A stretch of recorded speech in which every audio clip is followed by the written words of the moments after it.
আকাশবাণী আগরতলা স্থানীয় সংবাদ পড়ছে দেবাশিস দে। মুখ্যমন্ত্রী অধ্যাপক ডাক্তার মানিক সাহা বলেছেন, রাজ্যে সফলভাবে কিডনি প্রতিস্থাপন হওয়ার পর লিভার প্রতিস্থাপন ও বনমূলের প্রতিস্থাপনের পরিকল্পনা রয়েছে সরকারের। আগরতলা টাউন হলে গতকাল আগরতলা গভর্নমেন্ট ডেন্টাল কলেজের দ্বিতীয় প্রতিষ্ঠা দিবস উপলক্ষে আয়োজিত অনুষ্ঠানে তিনি কথা বলেন। তিনি বলেন, বর্তমানে চিকিৎসার ভালো পরিকাঠামো রয়েছে রাজ্যে। আগরতলায় এনইসি অধিবেশনের প্রাককালে নিরাপত্তা ব্যবস্থা পর্যালোচনা করেছেন মুখ্য সচিব জে.কে. সিনহা সহ পুলিশ ও বিএসএফ এর একটি উচ্চ পর্যায়ের টিম। বিএসএফ শালবাগান সদর দপ্তরে থেকে জানানো হয়েছে, মুখ্য সচিব ছাড়াও ত্রিপুরা পুলিশের মহানির্দেশক অমিতাভ রঞ্জন, বিএসএফ এর পূর্বাঞ্চল বিভাগের অতিরিক্ত মহানির্দেশক রবি গান্ধী, বিএসএফ এর ত্রিপুরা ফ্রন্টিয়ারের আইজি অশ্বিনী কুমার শর্মা গতকাল ধলাই জেলা ও সিপাহীজলা জেলায় এনসি নগর সীমান্ত পরিদর্শন করেছেন। নিরাপত্তা পরিস্থিতি ও অপারেশনাল প্রস্তুতি সম্পর্কে পর্যালোচনা করেছেন উচ্চ পর্যায়ের এই টিম। বিএসএফ আরও জানায়, বিএসএফ এর সীমান্তে পাহারা, আন্তঃসীমানা অপরাধ দমন, অবৈধ চোরাচালান, মানব পাচারের বিরুদ্ধে ব্যবস্থা, গাঁজা ধ্বংস অভিযানে সীমান্তে নিরাপত্তা বিষয়ে পর্যালোচনা করা হয়েছে। সীমান্ত বেড়ার সামনে বেসরকারি জনসংখ্যা এবং গ্রামগুলিকে স্থানান্তরের পরিকল্পনা, রাস্তা সংযোগ এবং বিওপি জমিতে বিদ্যুৎ সরবরাহ অধিগ্রহণ মামলার ইত্যাদি গভীরভাবে আলোচনা করা হয়েছে মুখ্য সচিবের নেতৃত্বে সোনামুড়া মহকুমার এনসি নগরের এই বৈঠকে। রাজ্যপাল ইন্দ্রসেনা রেড্ডি নাল্লুর সঙ্গে গতকাল সন্ধ্যায় রাজভবনে সৌজন্যমূলক সাক্ষাৎ করেছেন বিএসএফ এর পূর্বাঞ্চল কমান্ডের অতিরিক্ত মহানির্দেশক রবি গান্ধী এবং ত্রিপুরা ফ্রন্টিয়ারের আইজি অশ্বিনী কুমার শর্মা। বিএসএফ এক বিবৃতিতে জানিয়েছে, সাক্ষাতের সময় বিএসএফ এর অতিরিক্ত মহানির্দেশক শ্রী গান্ধী ত্রিপুরা সীমান্তে বর্তমান পরিস্থিতি ও সীমান্ত রক্ষা বাহিনীর প্রস্তুতি সম্পর্কে রাজ্যপালকে অবহিত করেন। রাজ্যপাল শান্তি ও নিরাপত্তা বজায় রাখার জন্য বিএসএফ এর প্রচেষ্টার প্রশংসা করেছেন।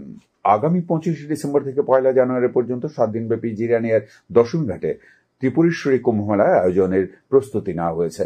এ উপলক্ষে পর্যটন মন্ত্রী সুশান্ত চৌধুরী পৌরোহিত্যে গতকাল জিরানিয়া মহকুমা শাসকের কার্যালয়ে প্রস্তুতি বৈঠক অনুষ্ঠিত হয়।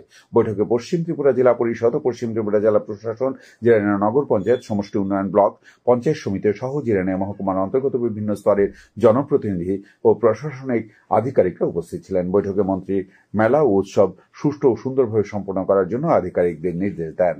আর্থিক দুর্নীতি ও হিংসাধীন মণিপুর নিয়ে কেন্দ্রীয় সরকারের কথিত নীরব ভূমিকা প্রতিবাদে ত্রিপুরা প্রদেশ কংগ্রেসের উদ্যোগে গতকাল রাজভবন অভিযান করা হয়। এই কর্মসূচি সম্পর্কে প্রদেশ কংগ্রেস সভাপতি আশিস কুমার সাহা দাবি করেন, শিল্পপতি গৌতম আদানির আর্থিক দুর্নীতি এবং প্রতারণার পাশাপাশি মণিপুরের একটি বড় অংশের মানুষ ক্ষতিগ্রস্ত হয়েছে, কিন্তু এই ব্যাপারে কেন্দ্রীয় সরকার কোনো ধরনের ভূমিকা গ্রহণ করছে না। সর্বভারতীয় কংগ্রেস কমিটির নির্দেশে অন্যান্য রাজ্যের সঙ্গে ত্রিপুরাতেও রাজভবন অভিযান কর্মসূচির মাধ্যমে রাজ্যপালের কাছে তাদের দাবি সনদ পেশ করা হয়েছে।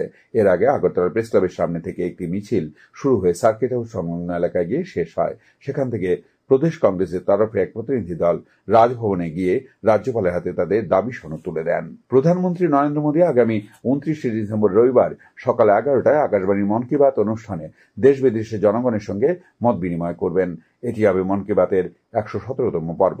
প্রধানমন্ত্রী জনগণকে তাদের সুচিন্তিত চিন্তাভাবনা মন কি বাতে জানানোর আহ্বান জানিয়েছেন। মাই গভ ওপেন ফোরামে এবং নমো অ্যাপে জনগণ তাদের মতামত পাঠাতে পারবেন। এছাড়াও টোল ফ্রি নম্বর 18800117800 নম্বরে কল করে হিন্দি বা ইংরেজিতে মতামত রেকর্ড করানো যাবে। ফোন লাইন এই মাসের 27 তারিখ পর্যন্ত খোলা থাকবে।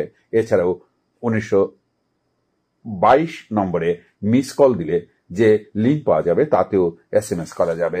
মাদকের অপব্যবহার এবং তার কুপ্রভাব সম্পর্কে ছাত্রছাত্রীদের সচেতন করতে গতকাল বিলুনিয়া শিল্প প্রশিক্ষণ কেন্দ্রে এক সচেতনতা সভা অনুষ্ঠিত হয়। সভায় জাতীয় তামাক নিয়ন্ত্রণ কর্মসূচির দক্ষিণ জেলার সংযোজক ডাক্তার অলোক দাস অডিও ভিজুয়ালের মাধ্যমে ছাত্রছাত্রীদের মাদকের অপব্যবহারের বিপদগুলি সম্পর্কে অবহিত করেন। আবহাওয়ার খবর। আজ দুপুর পর্যন্ত আবহাওয়ার পূর্বাভাসে জানানো হয়, আকাশ অংশত মেঘলা থাকবে, সকালের দিকে কুয়াশা থাকবে। আগরতলায় আজ ভোরের সর্বনিম্ন তাপমাত্রা ছিল 13.1 ডিগ্রি সেলসিয়াস। দিনের সর্বোচ্চ তাপমাত্রা থাকবে 27 ডিগ্রির কাছাকাছি। স্থানীয় সংবাদ এখন।